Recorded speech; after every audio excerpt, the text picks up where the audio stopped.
Kagaribi 12, which takes place this weekend starting on May 5th, is, in a word, massive. Simply on an attendance level, its whopping 2,030 competitor entrant count makes it the 6th largest Ultimate tournament and the 8th largest Smash Bros. Bracket of all time. On the LumiRank TTS, a tiering algorithm that assigns tournament scores based on how stacked they are at high level, Kagaribi 12 currently has a score of 12,912 points. This is the largest score we've seen since the system went into use, with only Year 1 behemoths like Genesis 6 and Super Smash Con 2019 likely to eclipse it. Simply put, Kagaribi 12 is the biggest and most important Smash Ultimate tournament since probably EVO 2019, the most famous ult event of all time. Today, I'm going to break down the bracket, look at the projected paths of the top seeds and notable international players, and speculate about who might take home the gold at what will very likely be the most pivotal tournament of the year. But first, I want to briefly cover differences in seeding between this event and its precursor Super Major, Delta 8, because oh boy, there are a lot of differences. Now there's a very simple reason for this. While Kagaribi's seeding was done through traditional methods using the Japanese scene, Delta was seeded by a group from the AltStats Discord, making it the first Japanese major to be seeded by a team of Westerners. Seeding at Japanese events has long been a talking point in the stats community, because there are a couple odd tendencies among Japanese majors. Quoting from Stuart98, a member of the LumiRank team, these issues include but are not limited to too much emphasis on placements over wins and losses when evaluating players, being so recency biased as to underseed good players who are coming back from a long break, evaluating players based on performances at the last event in the series rather than all their recent performances, not paying much mind to keeping recent player matchups from repeating, and often overseeding players from the West. I mean, for crying out loud, Aaron was seed 8 at Umibura SP9. Looking at the Delta and Kagaribi brackets side by side, you can clearly see the differences in approach here. Gluto is seeded 6th and Meister 10th over players like Shutone, Oshimo, and Yaura, who've probably had better seasons than them. Yaura is in fact super low, probably owing to his underperformance at Kagaribi 11, but he and Raru have higher peak major performances this year than every Japanese player above them up to Hurt. In the next section, we again have players like Kananabe, Jogabu, Hero, and Dio seeded highly off of good performances at Kagaribi's 9 and 10, even though players below them like Umeki, Tamapi Daifuku, and Neo have had much better results in the past 4 months. Most egregiously, I think, Ice Climber's main Sin, who's beaten both Shutone and Gak in the past 6 months, and was an attendance cut on the LumiRank 2023 Top 150, is seed 228. He's seeded lower at this event than he would have been ranked last year if he'd made attendance. Despite all the discrepancies though, it's interesting to see where Delta and Kagaribi seeding overlaps. Akola and Spargo are the uncontested 1 and 2 seeds, Zachary and Ken are both in about the same spot, as are Base Mage and MK Big Boss further down the bracket, and most amusing to me, Goblin on both brackets is seeded exactly 63rd. For such different brackets, it's funny to see them come to a weird consensus like this.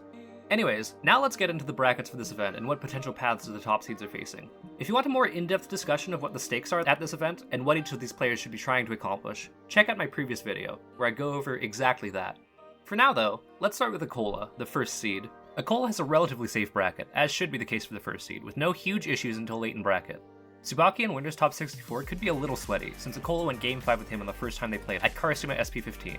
Likewise, Yaura in Winter's top 32 was one of the first players to take a set off Akola offline, though Akola has won all their subsequent encounters.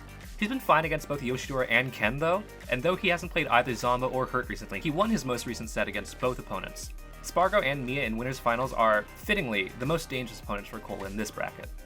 Spargo's path is also quite straightforward. He could encounter some difficulty against Reno, who has a strong Aegis secondary, or Toriguri, who plays a character that Spargo will have very minimal matchup experience with, but Spargo's heavily favored against both Raru and Kameme in Winter's top 32.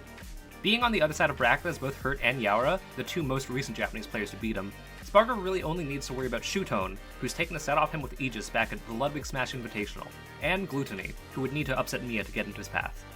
Speaking of whom, Mia is another player who can more or less coast to Winter's top 32.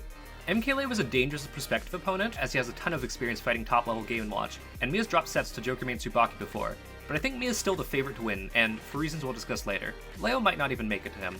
From there, Mia's favored against both Gluto and Oshimo, so he should have smooth sailing until Spargo in Winter's semis, who Mia has never beaten before. Zomba's bracket is shaken out better than his Delta 8 path, but he still has a couple dangerous draws. In Winter's top 128, he might face Lax, who is one of the players to beat him last Golden Week at Delta 4. Then in Winter's top 64, he faces Akakiksu, the Japanese hero main who will be playing with the Japanese menu. Akakiksu's listed Rob is one of Hero's worst matchups in the game, but his opponent being unable to read the menu might be the X factor he needs to triumph. If Zomba makes it past there, he gets Zachary into Hurt, another two players he's lost to in Japan before. Of everyone we've looked at so far, Zomba has far and away the most challenging bracket. Hurt, on the other hand, seems poised for big things. His matchups are pretty safe all the way to Top Cut, Winners Top 64. There he'll face Big D in one of Icy's worst matchups, giving him great odds at advancing to face T. Though Hurt lost his last matchup against top Kazuya to Miru, T's also struggled against Snake before, so Hurt can definitely do it, and from there, he has decent odds of setting both Zomba and Akola. It's a bit of a long shot, but if he can do so, his most likely opponent in Winners Finals would be Spargo, who you defeated twice at Battle of BC6.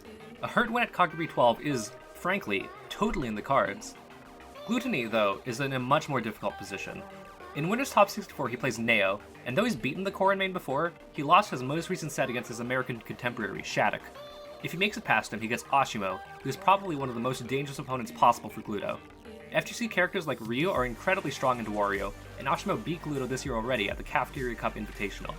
I think Gluto probably gets upset here, but if he makes it to Winners Quarters, he'll face Mia, and although they have an even set record lifetime, Mia's pretty safely favored to take that match.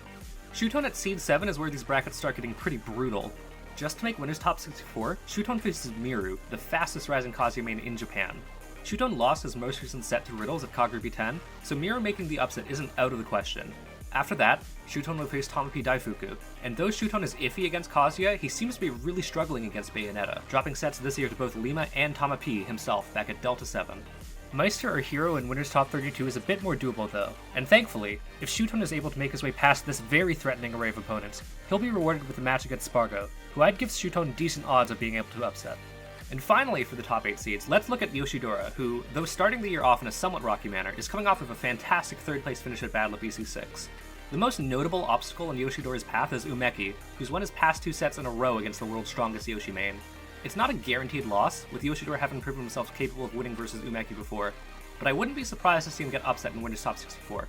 His next matchup is projected to be Ken, who Yoshidora has coin flip odds against, and then his final matchup before Winners Top 8 would be Akola. Yoshidora hasn't been able to get a set off Akola in more than a year, and he got pretty badly rocked by the Mia Steve in their most recent encounter, so I don't really see Yoshidora taking a victory here. So, with the top 8 seeds covered, let's get into the notable overseas players at this event. 63rd seed Goblin isn't slated to face any super difficult matchups until Winners Top 128, where I foresee him getting gatekept by Mia. Jazzo at seed 50 is coming off of a really strong level up expo, where he nearly took a set off light and beat Wrath in the difficult Ken Sonic matchup. Unfortunately, Jazzo's bracket here is Samus into Luigi with Tora and Rauru, and those are some really rough draws. I could see Jazzo beating Tora, who hasn't attended a whole lot recently, but Rauru is probably a non-starter. Base Mage has had a Steve problem for a while, so he'll need to be cautious against his Winners Top 512 opponent, Tsunea. Matara in level 1 from there is pretty doable though, and if Base Mage beats level 1, he'll get to face Mia. Mia was famously brought to Game 5 by Hungrybox at Cirque du CFL, so Base Mage definitely has a window of opportunity, but Game & Watch on paper is a super hard matchup for Puff, and again, Mia can always just go Steve. 28th seed Big D has an up and down bracket, with a great matchup against AIM, but pretty rough runs against Rideshia and especially Hurt. I think he's going to lose as seeded in Winners Top 64. MK Big Boss at 33rd seed will have a second shot in a row against Akola, being seeded into him at Delta as well. Granted, he'll have to deal with Min Min main Oi George and Joker main Tsubaki first, but Big Boss is coming off an event win over Gluttony, so that's definitely doable. Whether Big Boss has a chance against Akola is a different question. He's beaten good Steves like Mazebeans this year, but also lost twice last year to Chilean Steve main Toon at the 2023 Coville Gaming Championships tournament. I personally don't see him taking a set, but bringing things to a close game 4 or 5 wouldn't surprise me. Meister's got a pretty promising bracket ahead of him at Kagaribi 12. He has to fight 2 Steve mains, Avaru and Rocky, to make Winners Top 64, but that's definitely doable. Although Meister had a scare at Smash Factor 10 against Leon, I'd favor him pretty heavily against Harrow based on character matchup alone. Shuton and Spargo afterwards are where I think he'll really start to struggle, with Shuton coming away victorious in their last encounter, and Spargo being somewhat of a bracket demon for NA's best Game & Watch. Next up, of course, is MK Leo, whose bracket looks pretty good outside of one major obstacle. It's not Etsuji, the Diddy main who's tore through last Kagaribi to 17th place and could pose a threat if he upsets Kome. No, the biggest threat to MK Leo's bracket is Snow, the best Mario in Japan. Snow is Leo's personal demon character in 2023, getting upset 3 times throughout the year by Mario mains Kurama, Superdog, and Skinny the Pooh. He's looking better versus the character this year, defeating Zenyu at Genesis 10 and Dark Wizzy at Battle of BC6. But Snow is likely the best Mario in the world right now, and is coming off of a 2nd place finish at his last major, Maisuma Grand Wars. I think MK Leo is straight up unfavored to win this set against Snow. If he can do it though, Leo does sort of have a decent path after that. Mia's dangerous, but might be doable given his Meister EXP. If Ashimo upsets Gluto, then Leo have a much more favorable matchup to make Winners Top 8, and Spargo there is one of the few current top NA players that Leo has consistently shown he can beat. I think this path to Winners Finals is super out there, but hey, Leo's made crazier things happen before. Lastly, I want to talk about the player I think is most likely to seriously outplace his seed, and that player is Zachary. Zachary has a mostly issue-free path to Winners Top 32, with the biggest threat being if Rimu upsets Shirayuki, as Rimu beat Zachary before all the way back at Kagaribi 9. If he dodges that though, Zachary will face Zomba, who he defeated 3-0 in their last set at Kagaribi 10. Next up would be Hurt in the Snake Dart Pit matchup, which Zachary won at their previous encounter at Kagaribi 11. Once he makes Winners Semis, Zachary will probably get hardwalled by a Cola, but his losers path from there is projected to be winner of Gluttony and Shutone into Mia, and Zachary is capable of beating all of those players.